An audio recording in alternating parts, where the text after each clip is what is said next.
In today's video, I'm going to teach you how to effectively navigate your Canva projects using Google Tools. So let's dive in and get started with some really practical steps to make your creative process even smoother and more efficient.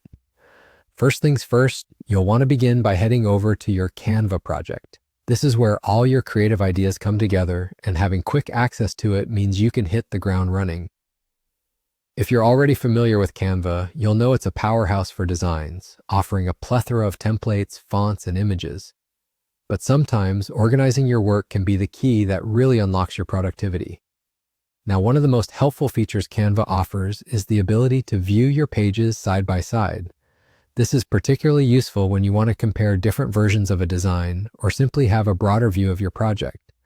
To do this, you'll want to locate the Grid View option. This is conveniently found at the bottom right of your screen. It might appear as a small icon, but once you click it, your workspace will transform into a neat, organized grid of your pages. By utilizing the grid view, you allow yourself to easily monitor the overall flow of your project. It's like having a bird's eye view of your work, enabling you to spot inconsistencies or areas that might need a bit more tweaking.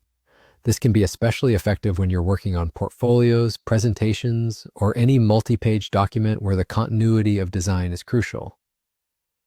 Now, it's always a great idea to get comfortable with toggling between these views. With practice, switching back and forth becomes second nature and can dramatically speed up your workflow. Just think about how much easier it is to spot a color shift or to ensure your fonts are consistent throughout your project when you have all your pages lined up neatly in front of you. And just like that, you're done. These simple steps can significantly enhance how you approach your projects on Canva and make your experience not only more efficient, but also more enjoyable. As you get familiar with using Grid View, you'll find that organization becomes a natural part of your creative process, eventually saving you time and effort. Remember, mastering these small tools can lead to big improvements in your productivity. I hope this guide helps you make the most out of your Canva projects. Thanks for watching, and be sure to subscribe for more tips and tricks to amplify your design prowess.